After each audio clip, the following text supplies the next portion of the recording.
حج کے موقع پر دی جانے والی قربانی اور عید قربان کے موقع پر دی جانے والی قربانی میں کیا فرق ہے؟ دیکھیں یہ بہت امپورٹنٹ سوال ہے، عام لوگوں کو اس بارے میں اتنا آئیڈیا نہیں ہے۔ یہ دو الگ سے قربانیاں ہیں۔ اصل قربانی تو وہی ہے جو حج کے موقع پہ دی جاتی ہے، لیکن وہ چونکہ صاحب استطاعت لوگ ہیں جو حج پہ جاتے ہیں، باقی لوگوں کو سنت ابراہیمی کے اعتبار سے اللہ تعالیٰ نے یہ گفٹ کے طور پہ عبادت کے طور پہ یہ چیز دے دی، عید قربان کی قربانی۔ حج کی جو قربانی ہے اسے کہا جاتا ہے الہدیو یا ہدی، ہم اردو میں بول دیتے ہیں، اور جو عید قربان کی قربانی ہے اسے کہا جاتا ہے الاضحیہ یا اضحیہ، اضحیٰ، عید الاضحیٰ، یہ وہی لفظ قربانی والی عید۔ تو یہ دو قربانیاں آج کی ڈیٹ میں تو یقیناً یہ الگ ہیں، لیکن سنت ابراہیمی کے طور پہ اصل میں یہ قربانی حج کے موقع پر تھی، اور وہ بھی حج قران اور حج تمتع کے لیے، جو سورۃ البقرہ میں آیا کہ جو کوئی ایک سفر میں حج کے دوران عمرے سے نفع اٹھائے تو اسے اللہ تعالیٰ کے حضور قربانی دینی ہوگی، اور جو قربانی کی استطاعت نہیں رکھتا وہ 10 روزے رکھے گا۔ 3 روزے حج کے دنوں میں، یعنی وہ ذوالحجہ کے جو دن آتے ہیں پہلا عشرہ، اس میں بھی 10ویں تاریخ کو چھوڑ کے، اور 7 روزے گھر آ کر، پھر آیا تلک عشرۃ کاملہ، یہ ہوئے پورے 10۔ اور اس میں سورۃ البقرہ میں یہ بھی آیا کہ جب تک تمہاری قربانی قربان گاہ تک نہ پہنچ جائے تم اپنے سر کے بالوں کو نہیں مڈا سکتے، احرام سے آزاد نہیں ہو سکتے۔ اسی لیے حج قران مشکل ہوتا ہے، کیونکہ حج قران میں آپ جانور ساتھ گھر سے لے کے جاتے ہیں، تو جب تک وہ جانور قربان نہ ہو آپ احرام نہیں کھول سکتے۔ اب حج میں بڑے دن پڑے ہیں، آپ عمرہ کر کے بھی احرام کی پابندیوں سے آزاد نہیں ہوں گے جب تک کہ آپ حج بھی نہیں کر لیتے۔ جبکہ حج تمتع میں یہ ہے کہ آپ قربانی کا جانور ساتھ نہیں لے کے جاتے، بلکہ آپ پہلے عمرہ کرتے ہیں، عمرے کے بعد احرام کھول دیتے ہیں، اور اس کے بعد پھر آپ حج کے لیے دوبارہ 8 ذوالحجہ کو ظہر کی نماز کے بعد احرام باندھ لیتے ہیں اور پھر منی چلے جاتے ہیں۔ لیکن قربانی حج تمتع میں بھی دینی ہوتی ہے، کیونکہ اس میں بھی آپ ایک ہی سفر میں حج اور عمرہ دونوں سے فائدہ اٹھا رہے ہیں۔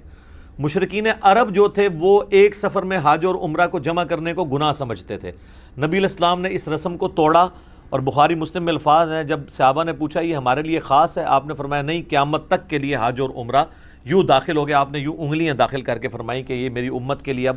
ہمیشہ کے لیے کامیابی ہے کہ اتنی دور سے کوئی خرچہ کر کے آئے گا تو ایک ہی سفر میں عمرہ اور حج کر لے، لیکن ایک وقت میں ایک ہی عمرہ وہ کرے گا۔ یہ جو مسجد عائشہ پہ وہ بار بار جا کے کرتے ہیں وہ تو بالکل بدعت ہے، ایک سفر میں ایک ہی عمرہ کرے گا۔ ہاں کوئی مدینہ شریف چلا گیا پھر وہ واپس آیا، وہ الگ بات، وہ کر سکتا ہے۔ تو وہ جو قربانی ہے وہ ہدی کہلاتا ہے، چاہے وہ قران والے ساتھ لے کے جائیں، چاہے وہ تمتع والے وہاں سے خرید کے اس وقت دیں۔ جو زیادہ تر لوگ تو حج تمتع کرتے ہیں۔ حج قران اور حج تمتع میں قربانی ہوتی ہے، کیونکہ ایک ہی سفر میں آپ حج اور عمرے سے فائدہ اٹھا رہے ہیں، اس کے لیے پھر اللہ تعالیٰ نے آپ کو سمجھ لیں ایک عبادت کے طور پہ، ایک پینلٹی کے طور پہ اس کو کہہ لیں، واجبیت اس کی رکھتی ہے۔ البتہ جو صرف حج کرتا ہے، حج افراد، اکیلا حج، جنہوں پنجابی سے کہنا چھڑا حج ہی کرتا ہے، اس کے لیے قربانی نہیں ہوتی۔ اب جو غیر حاجی ہیں ان میں سنت یہ باقی ہے کہ وہ عید قربان کی قربانی کر لیں گے پوری دنیا میں جہاں پہ بھی ہیں، اسے کہا جاتا ہے اضحیہ قربانی، یہ حج والی جو عید قربان کی قربانی ہے۔ حاجیوں کے اوپر یہ قربانی نہیں ہوتی ہے، ان کی اپنی والی قربانی ہوتی ہے، بلکہ حاجیوں کے اوپر تو عید کی نماز بھی نہیں ہوتی، کیونکہ ان کی اس دن مصروفیات ہیں، ان کا وہ ایک مصروف ترین دن ہوتا ہے، کیونکہ وہ رات کو تھکے ہارے جو ہیں وہ 9 تاریخ کو 9 اور 10 کی درمیانی رات کو مزدلفہ میں پہنچے ہوتے ہیں عرفات سے۔ صبح سویرے انہوں نے اٹھ کے نماز پڑھنی ہے فجر کی، اور اس کے بعد سورج نکلنے کا انتظار کرتے ہی آپ نے پھر نکل پڑنا ہے، کنکریاں وہاں سے سمیٹ کے۔ تو پہلے دن آپ نے وہ بڑے شیطان کو، جو 3 ہے نا، جو قبلے کی طرف ہے وہ سب سے بڑے والا ہے، اور جو تھوڑے تھوڑے فاصلے کے اوپر ہے، اس کو آپ نے 7 کنکریاں مارنی ہیں، اس کے بعد آپ نے قربانی کرنی ہے، پھر آپ نے سر کے بال مڑوانے اور احرام کھول کے عام کپڑوں میں طواف زیارت کرنا ہے۔ تو حاجیوں کا دن وہ بڑا مصروف ہوتا ہے، اور ویسے بھی ان اوقات کے اندر وہ تو مینا کے اندر ہوتے ہیں، تو وہ جو خانہ کعبہ شریف میں آپ کو سرمنی دکھائی جا رہی ہوتی ہے نا عید کی نماز کی، وہ اس لیے آپ دیکھیں گے وہاں رش نہیں ہوتا، بہت کم لوگ ہوتے ہیں، اس لیے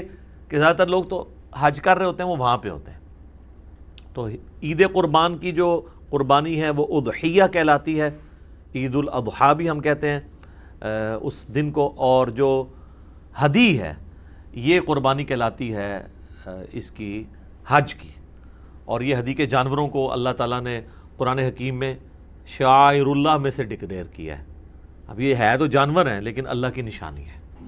اس لیے گھروں میں چاہے وہ عید قربان کے جانور ہوں یا حج کے جانور جو لوگ پالتے ہیں،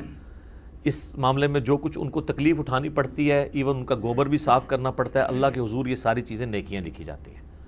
لہٰذا اس سے نفرت نہیں کرنی چاہیے، بلکہ نبی علیہ السلام تو اتنی محبت فرماتے تھے، بخاری مسلم دونوں میں حدیث ہے، اما عائشہ کہتی ہیں کہ نبی علیہ السلام جو ہدی کا جانور اپنے ساتھ اونٹ لے کے جاتے تھے نا، تو اپنے مبارک ہاتھوں سے ان کے لیے رسی کے بل ڈالتے تھے، پھر ان کے گلے میں ہار ڈالتے تھے جوتیوں کا۔ یہ ایک ٹریڈیشن تھی عرب کی، تاکہ دور سے پتہ چل جائے کہ یہ ہدی کا جانور ہے، اس کو کوئی نقصان نہیں پہنچاتا تھا۔ اور ایک اور سنت تھی شعار کرنے کی۔ شعار یہ ہوتا تھا کہ اس کی کوہان کے اوپر، بخاری مسلم میں آتا ہے، ہلکا سا کٹ لگا کے نا، ہلکا سا، جس سے تھوڑا سا خون نکلے، پھر وہ خون جو ہے نا اس کے اوپر یوں ملا جاتا تھا، وہ خون کا رنگ چڑھ جاتا تھا، جو اس چیز کی نشانی ہوتی تھی کہ یہ اللہ کی راہ کا جانور ہے۔ تو یہ نبی علیہ السلام اپنے مبارک ہاتھوں سے، اس کو قلائدہ کہا جاتا ہے عربی کے اندر، قرآن میں بھی اس کا ذکر موجود ہے کہ جو ایسے جانور ہیں جن کے گلوں میں پٹے پڑے ہوئے ہیں، اسی سے تقلید کا لفظ بھی ہے، تقلید بھی پٹا ہوتا ہے نا، تو وہ برے والا پٹا ہے، یہ اچھے والا پٹا ہے، ٹھیک ہے۔ تو یہ ہدی اور اضحیہ، یہ دو قربانیاں ہوں گی، ٹھیک ہو گئی۔